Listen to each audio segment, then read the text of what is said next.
Spoken Labour. I went to sleep that night without knowing it would be the last night I ever spent in that bed at my parents' house in London.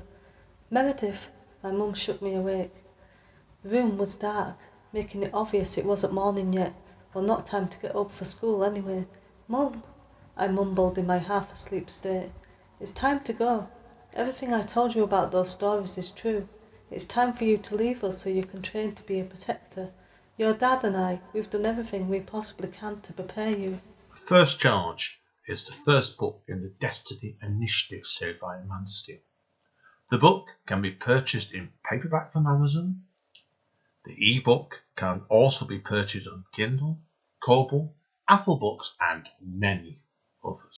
Spoken Thank you today for tuning in to Spoken Label. Spoken Label was originally set up at the beginning of 2016 and as of recording has over 200 sessions in our archive. Although the podcast can be heard on Anchor, iTunes, Apple, Spotify, YouTube, and literally 10 or 11 other networks, the full archive can be found at Spoken Label, all one word, spokenlabel.bandcamp.com.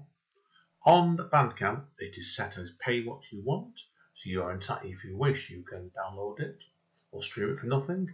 But if you throw me a couple of pennies my way, it is always eternally grateful to help me maintain the operating costs and future running costs of this podcast. Enjoy.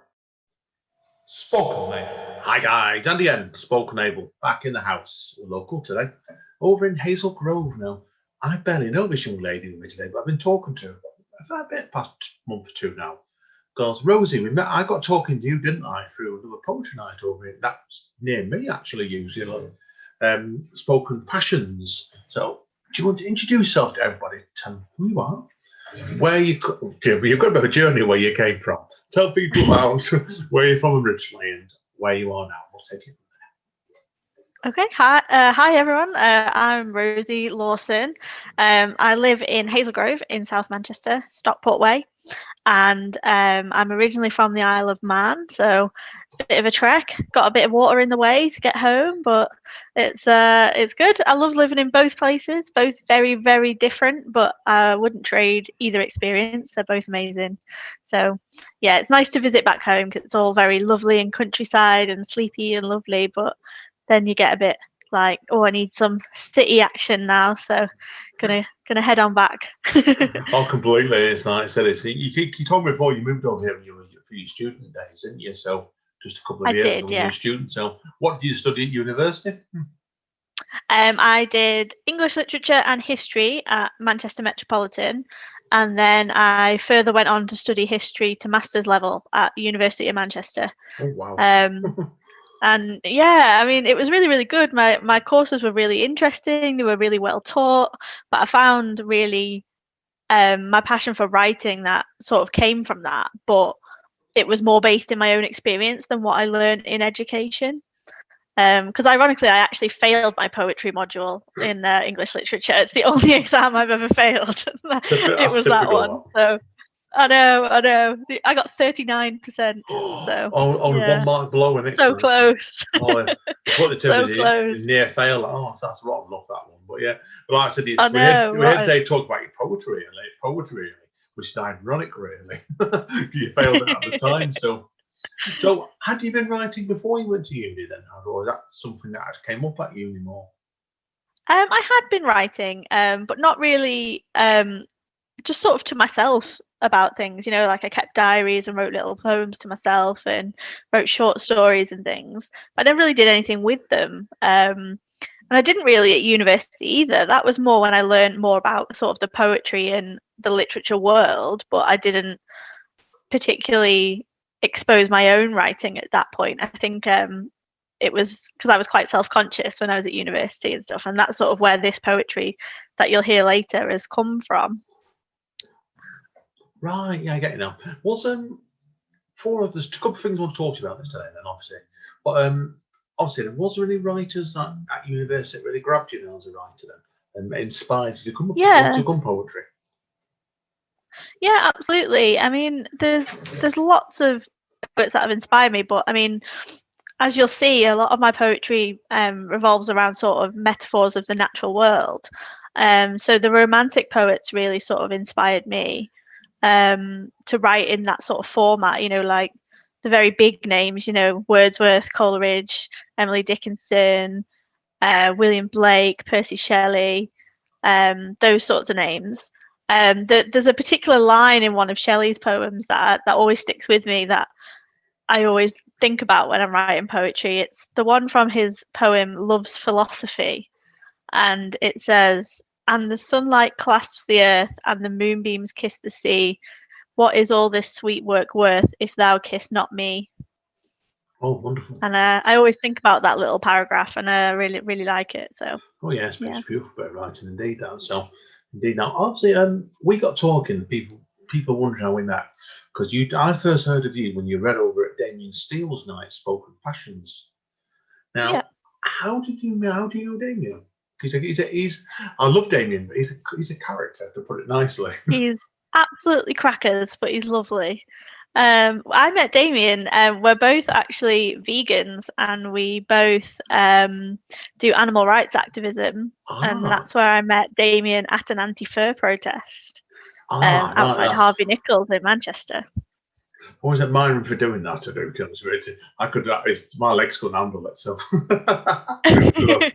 so that's why. But people are wondering, obviously, just people clarifying, his night Spoken Passions used to be run over at the station in Ashton. But since we had lockdown last year, he's been doing it on his feed on Facebook, encouraging people to put videos on. So did you know he ran this night straight away, or did it take time to build confidence up to do it? A little bit of both, really. I'd sort of seen him advertise it through his Facebook and everything, because I knew the nights were now all online due to the global climate. And I'd sort of seen his posts, and you get invited to things, don't you? And you see them and go, that looks interesting. But I never really looked into it. And then I actually started a book club, and Damien asked if he could join, and I said yes, of course, no problem. And then he was like, and I'd love it if you'd come to get involved with my poetry night as well, because I know you're very creative, and it'd be good for you to get involved. So I said, yeah, sure, when's the next one? And he was like, in a couple of days. So I was like, right, better get writing some poetry then.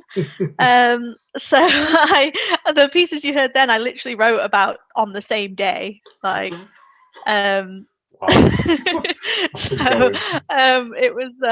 it was a heavy day getting some stuff together for that. But I finally decided, like, I'd seen it a lot advertised, and I'd wanted to do it, but I'd not really had the confidence. But then when I was directly asked, I just thought, you know what, let's go for it. Let's do it. Oh yeah, I can't blame you. And then people are wondering then, obviously, like, I saw your stuff there on Damien's wall, and I really enjoyed it. And I thought, okay, all the other people, I know them all one way or another. And I thought, he's got something I don't know here. And that's why I feel quite kind of confident. You added me, we got chatting, didn't we? So, but then you came along to my night to do with Amanda and Steve Speak Easy on January. Yeah. So how was that experience for you? That was your first live show, wasn't it? It was, yeah. It was the first time I sort of read my poetry out live. It was only the second time reading it to anyone at all. So it was very exciting, but very nerve-wracking, because a lot of my poetry is quite inspired by my own experience. So it's I feel quite exposed when I read it. And so you always feel a bit open to criticism, which is fine, like, as long as it's constructive. But I think I got to a point where I was like, you know what, my love for writing and what I'm doing sort of overcomes the fear I have of sharing it. So, and there's no point keeping it to myself. I should get it out there. Yeah, completely. And then obviously, like, because obviously we are from Hazel Grove, and that's why I thought to you straight away about the Write Out Stockport group that me and Amanda go to over at the art gallery, because that I know in person. That's not far from where you are, isn't it? Very, very close. No, it's not. It's just down the road. Yeah, just down the road. So I'd love to get involved with that in person once we can. Same with all these nights, really, if possible. Yeah, there's lots of nights out there, and you'll find that one out in due course. But can you tell people your impressions of the Stockport group, then? Because again, that's completely different to Speak Easy, isn't it? Yeah, it is. I mean, Speakeasy sort of has, lots of different people, lots of different age groups, lots of different styles, and it's very, very interesting to see all those together. But not one poem is like the other. Whereas in the Stockport group, it's more a like-minded group of people, which is really good. It's very different, but it's really good because it means you can help each other and you can, help each other constructively, like edit their poems as well, like get real feedback from people who think and write like you do. Yeah, that's why I thought of you with that group straight away, because I've been going there for, Andy Cash told you, for 10 years. I didn't realise, over 10 years, I didn't realise I had done. But I've just been going through about 3 now, she has herself. So, I said, Yeah, I mean, it's really good, really good. Yeah, the good group, very good group. I recommend them completely. But it's like some groups you go to, they're like nights, but this is like a proper writing group, and that's why I thought you might have learned some from that. So, but I said, I know you've just started, almost like everything's has expanded for you once, and I know you've just started sending stuff like submissions, haven't you, as well? I have, yeah. I've sent a few submissions out in the last sort of maybe 2 weeks. Started sending submissions out. I've had 3 accepted so far. That's some going. That's some going. That is. Yeah, it's going really well so far. I'm really, really happy with it. So my first publication went out yesterday, actually, to the Travail Review. So that's been published on their online journal. So that's up there for the world to see, which is scary but great. I know you've got one coming out in Alters magazine, haven't you? And I've got it in I have, yeah. Yeah, I know that's in February, isn't it? I've got it in the magazine. Yeah, it's in Poets Unlimited. Poets Unlimited, it's on, isn't it? Poets Unlimited. It was somewhat unlimited. I forgot what. So that's out usually 1st of February, isn't it? Yeah. And what's the other one you've got published coming out then? The other one I've got published is Ascension, one of the first poems I read at Damien's night. And that's being published in the Candlemas issue of Littoral magazine. Oh, cool. Have you got a release date for that yet or anything? Yeah, the 2nd of February. Oh, wow. So you got one on the 1st and one on the 2nd then. Yeah. And I've sent a couple more off as well, but I haven't heard back yet, so we'll see how that goes. But it's fingers crossed. Now thank you. A couple of things to conclude this part. Obviously, you're at the beginning of your journey at the moment, so I can't ask you lots of detailed questions about what plans you've got for the future. I do know you're working on a book, however, at the moment, aren't you? I am, yeah. I'm working on a full poetry collection, yeah, called Ascension and Growth.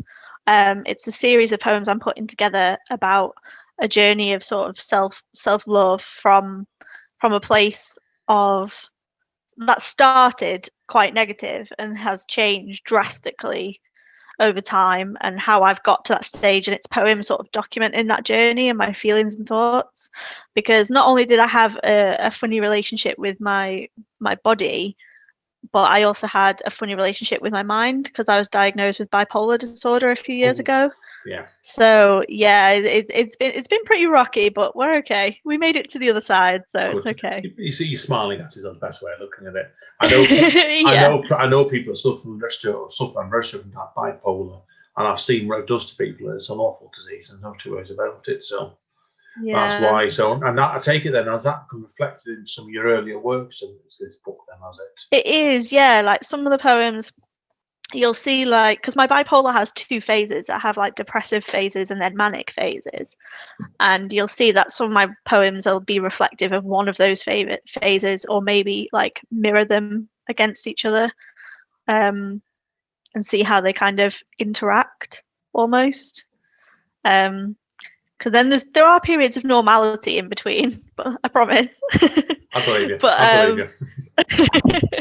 But yeah, so I can sort of, I do have ups and downs, a lot of ups and downs, but it's mostly okay now. So it's sort of documenting that change as well, like my relationship with my mind and my body, and how the mind, body, and spirit all fit together. I take it that the pieces that have been published so far are always in that manuscript, then, are they? Yes, they are. Yeah, that makes sense. It's a good thing that actually you can show publishers sometimes. Like it's publishers like say acknowledgements of front books most of the time. Like things Yeah. have been published here and there now, so that's good straight away. So how long have you been writing your book for then? Has it been an ongoing process for quite some time? It's actually fairly new. I tend to write in bursts. I get like a burst of inspiration and run with it, and then you get your writer's block, and then you get over that and write a bit more. But yeah, so it's a fairly new project. I've only been writing these poems sort of for maybe 2 months, 2.5 months. Oh yeah, that is quite new then, isn't it? So yeah, so it's quite fresh, but I've got quite a few written, but obviously once I'll carry on writing, and then what I'll do is pick the best from it for the collection. yeah, makes sense. But I think so far I've written about 20. That's not bad. That's not bad at all as a start. Because you see chapbooks Yeah. going that sort of length normally you do. So like I said, Yeah, so of course, yeah. like, and I know enough material to know like it won't be like you won't have a 200-page manuscript ready for that, but I know that already now. You pieced it out that No. way. So yeah, that's not bad. No. It's a start for you straight away. So and I know Yeah, definitely. and I don't want to go too much detail, but I know you said you had a burst recently. You certainly have had a burst of your writing because I know what you've been writing recently. And I was a fair whack of it. Yeah. Wasn't it really? So no, that's fair Yeah, point. there has definitely. I've been writing some, and I've submitted a couple of some, that are outside of this collection that I'm creating to like. I've submitted some to competitions and things like that. So, we'll see what comes of those. No, fingers crossed, definitely on that. So, well, that's pretty all my questions today. Because obviously, like I said, you're at the beginning of your journey. So, in a year's time, Yeah. it'll be very interesting to see where you are next time. I'll make a note of pestering you next year for another chat. When you bought 3 books out of big publishers, paying millions of pounds. That'd be amazing. And you've got a house that's got 4 bedrooms and you've got 22 cats. Oh, sounds like the dream to me. I doubt they'll be fighting like anything on 22 cats, won't it? So. Oh no, I know. So I know people will know this, and we're digressing. I know you've got 2 cats at the moment, or alone, haven't you, at the moment? So. I have, yeah. I've got 2 little boys. Have you ever wrote any cat poems? Just to conclude. I have actually. They're quite old now, actually, but I have. Maybe I'll dig some out and have a read. Yeah, definitely. I'd like to see it. So I said, I used to write. I've done some cat poems from my ex some years ago. I had a couple of cats, but yeah. But I told people about it, and I told them this when she got her first meow. Then I'll write a book about it. I'll give the cat an imaginary life. Oh. And it's the cat and its slaves. I'll call it. Right? That's literally it, isn't it? Like they say, cats don't have owners, cats have staff, and it's so true. Oh yeah, completely. Like you were telling me before, like your cats don't leave your house, do they? So you've got house cats, and like it's like, I can well imagine when one gets hungry, comes and waits in the kitchen, the other one off over there and does well, doesn't it? Oh yeah, definitely. They definitely do that. They influence each other. They're terrible. It's not good at all. So listen, we're digressing anyway. So right, to conclude, Rosie, if people want to find out more about you, I know you've got a Write Out Loud profile. Is that the best place to go at the moment, do you reckon? Or is there anywhere else? I've got a Write Out Loud profile, and I've got a Facebook page as well, which is Creations by Rosie Lawson. So you can find me at either of those. There's details of like publications and nights I'll be reading at, and I'll put details of this podcast on, for example. And I've got a radio show on Saturday. Oh, of course. All sorts. So, of course, you have. I forgot about that. Talk about going big, haven't you? Start off on a little podcast like mine here to build your confidence up to go on the radio. I forgot about that. It's good. Right. Anyway, listen, we better conclude this bit because we're talking in rubbish all day long. So we're going to let you take a quick break and really do a couple of pieces for us, everybody. Hang around because I think Rosie's fantastic. Take care. Thank you. I'll see you all. Spoken, mate. Hi, guys. Yep, straight over to Rosie. Go for it, Rosie. Thanks, Andy. So my first poem is called Growth. This is the one that's been published yesterday. So I'll read this for you now. This is a poem about self-love and sort of searching within yourself. I lay on the soft ground, the grass tickling my bare legs, and push my toes into the soil, planting myself like a dandelion, my own roots embedded in the cool earth. I skim the daisies with my fingertips, the pollen dusting my palm, and the petals brush my skin. They are silky, like satin, and I stop to think, am I silky to the touch too? I gaze across the garden. my eyes taking in the splendour of the neatly trimmed rose bushes, the borders brimming with bright sunshine marigolds and blushing pink begonias. Cobbled pathways twist through the freshly cut lawn. I wonder, if I followed the pathways in my mind, where would they take me? The beauty of the Preen garden is intentional, planned. Every piece has its place, like a complex puzzle. But I have never fitted the jigsaw. I had jagged edges and strange patterns. I was always considered eccentric, abstract. I'm a rich, dense wilderness, a complicated ecosystem full of life and creation. I've always been a wildflower, and when spring comes, I will bloom, an overgrown entanglement of vines stretching up towards the sun, drinking its light and warmth, bursting into colourful blossoms beneath the crystal skies, untamed and free, dancing a lazy waltz in the balmy air. I am a child of Mother Earth, and now is my time for spiritual ascension and growth. I will rise like the dawn after the darkness. My radiance will shine through the cracks of self-doubt, like sunbeams, the lightning storm dispersing to reveal the sky, purplish and bruised underneath the heavy grey cloud. And I will heal. Okay, Brilliant. so that was my first one. Great start, that one. Yeah, I know I've heard you do that one a few times. It does deserve to get a piece. Well done for that. Okay, Brilliant. on to number 2 then. Okay, so this is a much shorter poem. This is sort of reflective of my depressive phases of bipolar, and it's called Winter. Snowflakes cling to my eyelashes, blinking away frozen tears. I wipe my eyes with the frosted sleeve of my winter coat. My face is red and swollen from the scraping of the sharp wind upon naive skin. I mourn the loss of the innocent splendour of a summer's day as the falling snow buries me alive. Okay, so that one's quite dark. That was quick then. I won't spend that one to finish off then. you caught me out No, very little one. Very little one, yeah. Yeah, and then I've got the contrasting one. I've got the contrasting one, which is a little bit longer, which is summer, which is when I'm in a manic phase of bipolar. So I'll give you a read of that one. Butterflies dance lazily in the summer haze. Dragonflies dart this way and that, just above the surface of the babbling stream. It is bright, the sun beaming down on the wide meadow, pleasant at first glance until I notice patches of dry, browning grass.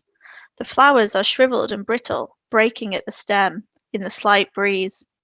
The parched desert of my mind, an expanse of desolation created by the madness within. It is powerful, too much for one to bear. Sometimes we need a layer of cloud to balance the power of the hot sun, for us to flourish and grow. I lay on the scorched earth and hope for rain. Great ending there. Really great ending, that one. So good stuff. Good stuff. Now we're on to the big conclusion now, aren't we? I always like that one. Big conclusion. We are indeed, yeah. This one, this one's called Smile, and it's about that realization that I no longer care what other people think. So I'll read this one for you now. I look upon myself in the kitchen window. My reflection stares back. I frown at first, seeing my messy hair sticking up like spun sugar. I glance at the tattiness of my stained apron and smooth it down, wondering if the curve of my stomach is highlighted in this dress. Without warning, my lips creep into a smile. The apples of my cheeks are plump and rosy. The outer corners of my eyes wrinkle and crease like a crinkled paper bag as my face betrays me. A stark realization that I no longer care. For being liked by others is all good and well, but liking yourself is love's real trophy. Agreed completely then. You've got to like yourself. Yeah, there's a good way of finishing off that, Rosie. Brilliant. Brilliant. Glad you liked it. Quick question for you before we finish there. I've just realised people will be asking me this one, and there's some question I don't know the answer to. Did you know as all 4 your poems there are one-word titles? I did, yeah. A lot of my poems do. I don't know if I'm not quite sure why. I mean, I don't think any of the poems I've written in the last 2 months are longer than a 2-word title. Oh, I, that's quite I unusual, think, because yeah, I don't know what it is. I think for me, I like them to just be sort of a literal 1-word snapshot of what's to come, but not give anything away about the poem at the same time. So I quite like doing that. oh yeah, fair play to you. No, it does. It has a startness to it, and it works really well for you then in the scope of these poems. Brilliant. So anyway, Thank you. well, that's it for today. So everybody, thank you again, Rosie. It's been a pleasure today. Like I said, Thanks for having me. we'll have you on again next year when you've done your first 3 books out and they've both been bestsellers. So, I hope so. Excellent. and hopefully then where the world will be in some sort of normality, and you'll be able to go and see your poetry nights in person and stuff. So, but Yeah, that'd be brilliant. let's keep our Yeah, fingers I'd crossed, definitely so be up for that. keep our fingers crossed, definitely. Right, okay, everybody. That's it for today, like I said. So, as Don Carlos says, stay over and stay sane. See you all soon. Take care. Spoken, mate.